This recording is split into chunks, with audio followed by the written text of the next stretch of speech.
Les doy la bienvenida a este canal, apreciables hermanos que me acompañan en las dos cámaras frente a mí y a mi lado derecho. Los invito a que hagamos algunos comentarios a las lecturas del miércoles de ceniza. Vamos a iniciar con la primera de ellas. La primera lectura tomada del libro del profeta, del libro del profeta Joel, en el capítulo 2, versículo 12 al 18, les propongo la siguiente reflexión. Impresionado el auditorio por la descripción que hiciera el profeta de la plaga de su proyección escatológica, Joel cree llegado el momento de insistir en su llamamiento a la penitencia y a la conversión. A ninguna culpabilidad concreta alude, pero ¿a quién estará limpio? O mejor dicho, ¿quién estará limpio a los ojos de Dios? En auténtica línea tradicional y profética, el gran promulgador de la solemne liturgia penitencial descubre el verdadero sentido de la conversión del corazón a través del ayuno, el llanto y el luto. ¿Sí? Entonces, esto es lo que hay que rasgar. No son las vestiduras, son los corazones. ¿Sí? Evidentemente, la cultura judía rasgaba las vestiduras, pero aquí hace alusión el profeta a que aquel rasgamiento de las vestiduras tenía que ser expresión de aquel rasgamiento del interior, del corazón, de los corazones, y tenía que ser por este orden. Lo que hay que rasgar entonces son los corazones y las vestiduras, pero por este orden, es decir, por el corazón. Eso significa desde el interior. Eso quiere decir un cambio sincero, honesto. Nada nuevo añadirá el Nuevo Testamento a esta concepción de la penitencia. Jesús se hará eco de Joel cuando diga a sus discípulos, cuando ayunen, ¿sí? Entonces no pongan cara triste como los hipócritas, sino más bien entra en tu cuarto y llora ante tu Padre Celestial que está en lo íntimo de tu habitación, ¿sí? Y tu Padre que ve lo íntimo de tu oración, de tu interior, te escuchará, ¿sí? Entonces, dos palabras entran en juego en esta verdadera penitencia. El clásico imperativo sub, conversión, que significa vuelta a Dios, ya que al pecado se le considera un alejamiento hasta el destierro, ¿sí? Y de todo corazón, ya que esta vuelta no puede ser ocasional, interesada y menos aún ficticia.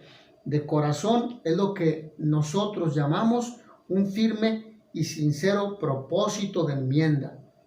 No volver a pecar, ¿sí? Con ayuda de Dios, implorarle su gracia para evitar caer en aquel pecado. Entonces he volteado hacia este lado porque tengo una imagen grande de Cristo, buen pastor. ¿Qué motivos ofrece Joel para esta penitencia conversión? Tres claramente especificados. El primero por parte de Dios, el segundo por parte de la plaga de Israel y el tercero con miras a todos los pueblos espectadores de Israel. Por parte de Dios se describe en términos proverbiales en todo el Antiguo Testamento. Es compasivo y misericordioso, lento a la cólera, rico en piedad y leal. Se arrepiente de las amenazas. Voy a seguir bebiendo un poco de este té calientito que me ayude a evitar un poco la tos, ¿sí? Entonces Dios se arrepiente de las amenazas y es el fundamento de su esperanza y oración. Nada está definitivamente perdido mientras el hombre no se rinda, mientras el hombre siga luchando contra aquellas tentaciones y contra sus pecados. Jesús recordará: pidan y se les dará, llamen y se les abrirá. Por su parte, la plaga aún no lo ha asolado todo. Quizás nos deje Yahvé todavía su bendición, la posibilidad de algo con qué poder realizar la ofrenda y libación al Señor. Es el mismo pensamiento anterior visto ahora desde la criatura. Siempre hay algo bueno en el hombre. Lo que importa es aprovecharlo, salvarlo. Siempre el Señor invita al hombre, invita. Aquello bueno es la presencia de Dios, es la gracia santificante, es la orientación del hombre a Dios, es la imagen y semejanza que existe en el hombre que lo orienta continuamente a Dios. Finalmente, el profeta pone en tela de juicio al mismo Dios con un recurso literario y teológico a la vez, clásico de la tradición bíblica. El desastre de su pueblo será un espectáculo ignominioso ante los pueblos de la incapacidad de su Dios para salvarlos. Y se dirán, ¿dónde está tu Dios? ¿Dónde está su Dios? En definitiva, lo importante no es tanto la desgracia y castigo del pueblo, siempre pecador, sino el honor del mismo Dios que entra en juego. Señor, ten celos por tu tierra. La respuesta de Yahvé fue positiva y en los versículos siguientes Yahvé responde a su pueblo prometiéndole abundancia de todo aquello que había destruido la plaga. Pero no olvidemos que para ello fue necesario un esfuerzo supremo de conversión desde los ancianos hasta los niños, desde los sacerdotes hasta los recién casados, legalmente dispensados de ciertas obligaciones. La infalibilidad de la promesa divina está en proporción directa de la seriedad y firmeza de la conversión y confianza humanas en Dios. Y luego el Salmo responsorial, bueno, hasta ahí la meditación o reflexión en torno a la primera lectura. Ahora, el Salmo responsorial, el Salmo 50, es el Salmo penitencial por excelencia, atribuido a David como petición de perdón después de aquella infidelidad cometida con Betsabé, ¿sí? Es una petición de perdón. Y es deseo de alabar a Dios por este perdón y por el corazón nuevo que Él es capaz de crear. Dios que inspira al hombre a este sentimiento de arrepentimiento. Sin la gracia de conversión, el hombre sería incapaz de arrepentirse. El hombre nos queda como criaturas humanas, como criaturas pobres. Nos queda escuchar este llamado de Dios para luego responderle. Esto respecto al Salmo responsorial. La segunda lectura del miércoles de ceniza, tomada de la segunda carta del apóstol San Pablo a los Corintios en el capítulo 5, versículos 20 y luego capítulo 6, versículo 2. El que es de Cristo es una criatura nueva. Lo antiguo ha pasado, lo nuevo ha comenzado. Todo viene de Dios, que por medio de Cristo nos ha reconciliado consigo y nos ha encargado el servicio de reconciliación. Es decir, Dios mismo estaba en Cristo reconciliando al mundo consigo sin pedirle cuentas de sus pecados, y a nosotros nos ha confiado el mensaje de la reconciliación. Por eso nosotros actuamos como enviados de Cristo, y es como si Dios mismo nos exhortara o los exhortara por medio de nosotros. En nombre de Cristo les pedimos que se reconcilien con Dios. Es el llamado. Al que no había cometido pecado, Dios lo hizo pecado, lo trató como pecador por nosotros, para que nosotros, unidos a Él, recibamos la salvación de Dios. Así es nuestra vida. Estamos en el reino. Pasó lo viejo, el temor a Dios, el desconocimiento de qué es vivir, el cumplimiento de la ley por premios y castigos. Dios no toma en cuenta nuestras transgresiones, sino que pone a nuestra disposición su palabra, Jesús. Por Él encontramos la reconciliación con Dios. En esto hemos conocido el amor que Dios nos tiene, en que a su mismo Hijo le hizo pecado por nosotros. Nos fuimos tras falsos dioses, el dinero, el placer, etc. Ahora volvemos al Padre, volvemos a encontrarlo. Dios no quiere el pecado. Dios ama al pecador y le ofrece su salvación en Jesucristo. No se reconcilia Él con nosotros, sino que nosotros nos reconciliamos. Nosotros nos volvemos a encontrar con Él. Por tanto, somos embajadores de Cristo. Somos portadores de la buena noticia que si Dios está por nosotros, ¿qué contra nosotros? Está por nosotros, ¿qué contra nosotros? Que si Dios es el abogado defensor, ¿quién será el juez? Por tanto, la invitación es a vivir en la vida nueva como ciudadanos del cielo, como mensajeros del reino. Nosotros actuamos como enviados de Cristo y es como si Dios mismo nos exhortara o los exhortara por nuestro medio. En nombre de Cristo les pedimos que se reconcilien con Dios, dice San Pablo. Al que no había pecado, Dios lo hizo expiación por nuestro pecado para que nosotros, unidos a Él, recibamos la justificación de Dios. Secundando su obra, los exhortamos, dice San Pablo, a no echar en saco roto la gracia de Dios, porque Él dice, en tiempo favorable te escuché, en día de salvación vine en tu ayuda. Pues miren, ahora es tiempo favorable, ahora es día de salvación. Ahora bien, en la tercera lectura, tomada del Evangelio según San Mateo en el capítulo 6, versículos capítulo 6, versículos 1 al 6 y luego versículos 16 al 18, ¿sí? Bueno, aquí encontramos una interesante coincidencia.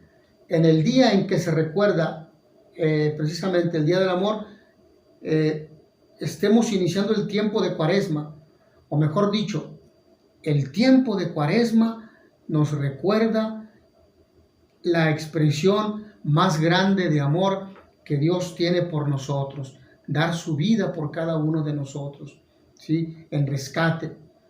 Ahora bien, no será una forma de decirnos que este tiempo es una gran oportunidad para amar. La Cuaresma nos invita a vivir, en confianza con Dios, a abrir nuestro corazón a Él, a acercarnos a Él porque Él nos llama. Es un tiempo de gracia, a reorganizar nuestra relación con Él mediante la oración, también nuestra relación con los hermanos mediante la limosna. Nosotros sabemos que la limosna no solamente es dar cosas materiales, es también dar los dones que Dios nos ha dado para compartirlos con ellos, para nuestra santificación y la santificación de ellos, con nosotros mismos, el ayuno, a reavivar nuestra sensibilidad y nuestra libertad, dominando los propios caprichos o inclinaciones meramente instintivos. En el Evangelio, Jesús nos habla de 3 obras de piedad de los judíos: la limosna, la oración y el ayuno. Con ello critica el hecho de que muchas veces se practican para ser vistos por los demás y sin transformarse en signo claro de amor, de fe y de conversión permanente. Vivir así este tiempo sería un volver a las exterioridades sin haber cambiado el corazón. Por lo tanto, entremos a nuestro corazón, entremos a lo más íntimo de nuestra intimidad. Necesitamos atrevernos a amar, a realizar de manera permanente, silenciosa, un ejercicio práctico de caridad. Necesitamos tener coraje para encontrarnos con nuestro corazón, desde ese encuentro con lo que en verdad somos. Podemos orar, ayunar y dar limosna de manera auténtica. Por ello, el Evangelio del día de hoy, o del miércoles de ceniza, da continuidad a la meditación sobre el monte, sobre el sermón del monte. Y este Evangelio trata 3 asuntos. Primero, la limosna, contenido en el capítulo 6, versículo 1 al 4. Luego, la oración del versículo 5 al 6. y el ayuno de los versículos 16 al 18. Hablamos siempre del capítulo 6. Son las tres obras de piedad de los judíos. Entonces, Mateo capítulo 6, versículo 1, no practicar el bien para ser vistos por los otros. O sea, no te aferres a lo externo. Jesús critica a los que practican las obras buenas solo para ser vistos por los demás. Jesús pide apoyar la seguridad interior en aquello que hacemos por Dios, en los consejos que Él da, muestra un nuevo tipo de relación con Dios. Y tu Padre que ve lo secreto te recompensará. Mateo 6:4. Antes que pidan, el Padre sabe lo que necesitan. Mateo 6:8. Si perdonan las ofensas de los hombres, también el Padre Celestial los perdonará. Mateo 6:14. Es un nuevo camino que aquí se abre de acceso al corazón de Dios Padre. Jesús no permite que la práctica de la justicia y de la piedad se use como medio de autopromoción ante Dios y la comunidad.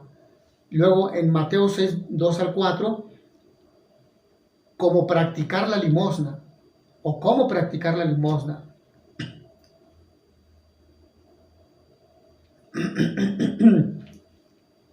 Dar la limosna es una manera de realizar el compartir tan recomendado por los primeros cristianos, sin poner al servicio de los demás los bienes materiales, compartir tu capacidad de amar, tus dones, la alegría.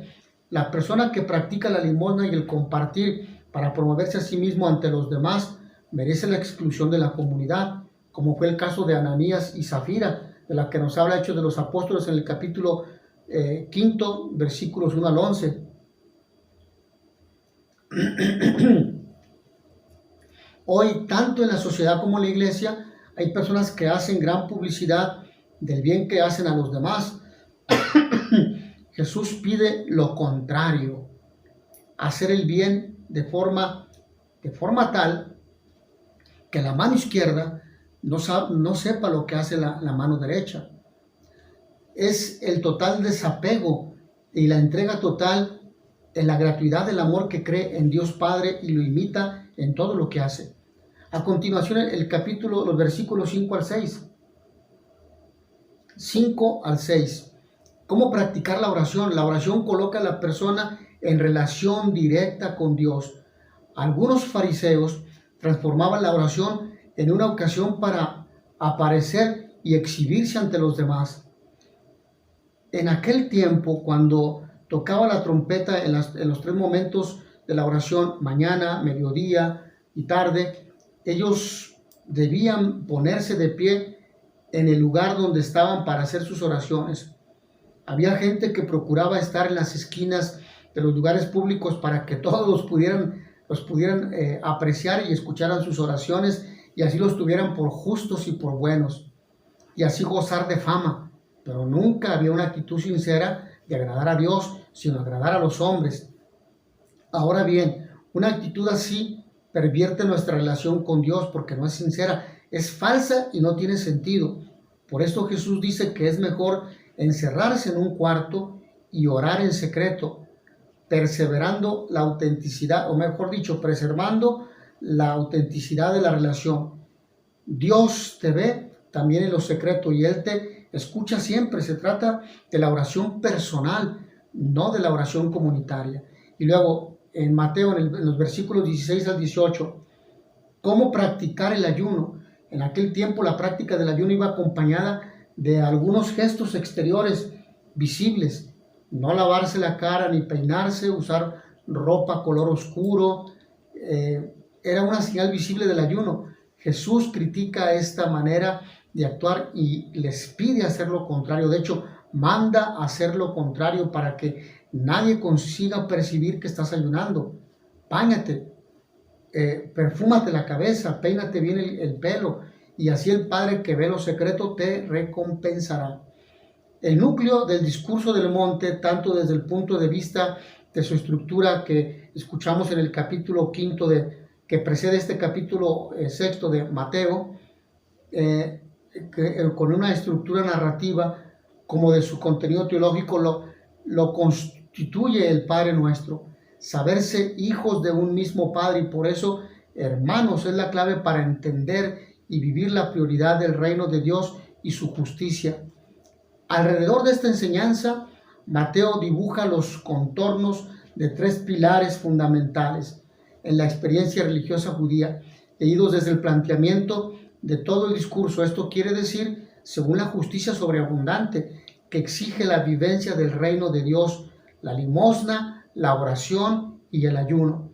El miércoles de ceniza los presenta cada año como pórtico de entrada en la experiencia cuaresmal, tras una advertencia general que se aplica a cada uno de las tres prácticas. Cuídense de no practicar la justicia para ser vistos por los hombres. Se desarrollan entonces tres estrofas con una idéntica estructura en paralelo, ¿sí? El ejercicio de estas prácticas de piedad, según los hipócritas, frente a la práctica según la justicia del reino. A través de este contraste se subraya la importancia de vivir según la voluntad de Dios y la decisión urgente de acoger esta propuesta de vida. La limosna, como lo hemos dicho, se trata de una práctica muy habitual valorada en la religiosidad judía, ¿sí?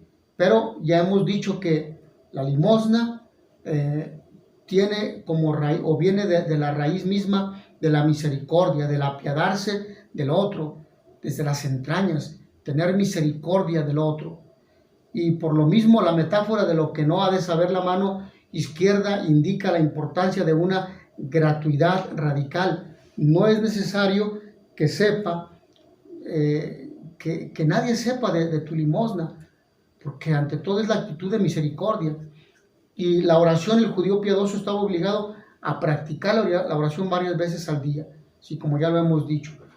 Ante todo, esto debe expresar una filiación de un hijo con su padre, del creyente con su Dios. Bueno, pues esta explicación nos ayude a comprender, a reflexionar el misterio de Dios contenido en su palabra, que vamos a escuchar el miércoles de ceniza.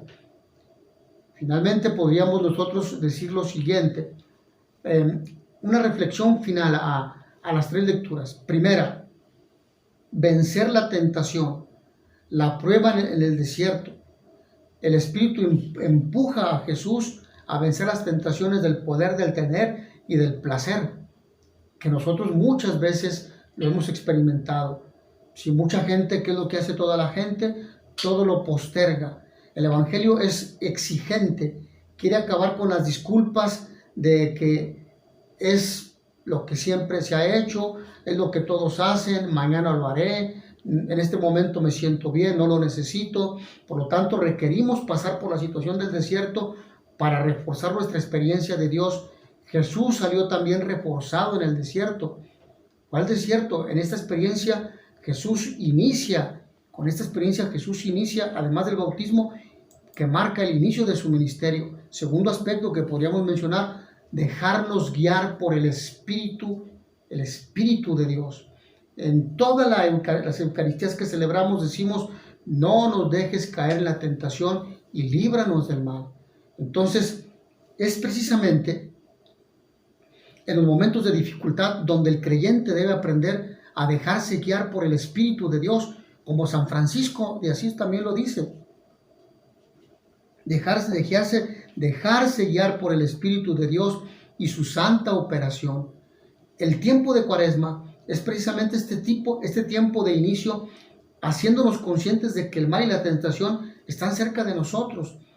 Y está nuestra capacidad de elegir, de consentir o de vencer. El Evangelio nos conduce a ello, nos conduce más que a confiar en nuestras propias fuerzas, a saber confiar en la fuerza que nos viene de Dios, porque no podemos luchar contra el mal con nuestras propias fuerzas. Caeríamos. Y esto nos conduce, por lo tanto, a un tercer aspecto, que es reorientar nuestra vida. ¿A quién? A Dios. Jesús espera mucho de nosotros, lo que podemos darle, y nunca va a exigirnos más de lo que podemos. Por lo tanto, la conversión que pide Jesús como primer tema de la predicación del reino debería empezar por dar la vuelta a nuestro modo de vivir habitualmente, concretamente nuestra fe. ¿Cómo creo? ¿Cómo espero en Él? Casi todos los que vivimos en un contexto que favorece las posturas acomodaticias del placer, evitar el dolor, evitar la enfermedad, evitar el esfuerzo continuo. Y es lo que Jesús nos pide para evitar, valga la redundancia de la palabra, estacionarnos en un mundo que nos aparta de Dios. Nosotros vivimos en un mundo, pero no somos del mundo. Tenemos el corazón puesto en Dios. Y finalmente, bueno, la utilidad de las tentaciones. El Espíritu empujó a Jesús al desierto. Se quedó en el desierto 40 días dejándose tentar por el Señor. La única acción de beneficio que tiene es el misterio santificaciones, es decir, el misterio de santificación del hombre, que con la gracia de Dios las enfrenta y las vence, pero no solo, sino con la gracia de Dios, con la oración, con el sacramento de la Eucaristía, con la confesión y también con la oración de intercesión, porque habrá gente que ora por nosotros. De tal forma que Jesús, como era hombre verdadero, semejante en todo a nosotros, menos en el pecado, tuvo también las tentaciones, pero oraba en el desierto. San Pablo decía que las tentaciones proceden del hombre viejo que hay en cada uno de nosotros. La gracia nos la da Dios y nos convierte en hombres nuevos, nos ayuda y nos incita a la santidad, pero no nos liberan de nuestras tendencias corporales y psicológicas en ocasiones al mal. Sí, por eso nosotros debemos, con la gracia de Dios que viene de Él, abrir el corazón y la mente para aceptarla y luego con nuestra libre arbitrio, con nuestra voluntad, luchar contra la tentación, confiando siempre en Dios, que nunca va a permitir que seamos tentados más allá de nuestras propias fuerzas.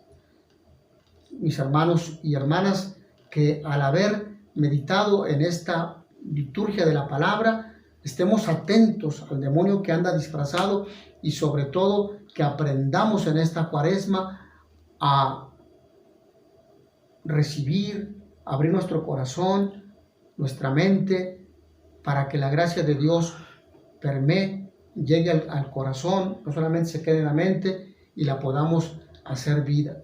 Que esta Cuaresma no sea una Cuaresma más, que esta Cuaresma sea el momento que Dios espera, porque no sabemos si sea la última Cuaresma.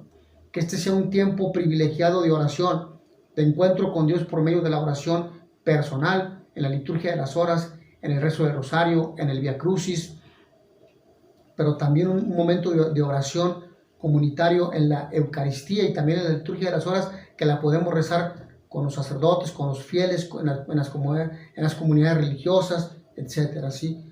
Ante tantas tentaciones que siguen azotando a la sociedad, la tentación del materialismo, del egoísmo, que aprendamos a no ubicarnos en el tener, en el placer de este mundo, sino a pedir la gracia de Dios y a vivir el amor que Dios nos comparte en la Eucaristía, en los sacramentos, en la oración y también en la experiencia humana.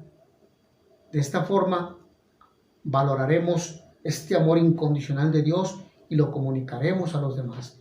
Mis hermanos, que a todos ustedes el Señor los bendiga, les dé la paz y que la palabra de Dios sea luz en nuestra vida. Paz y bien.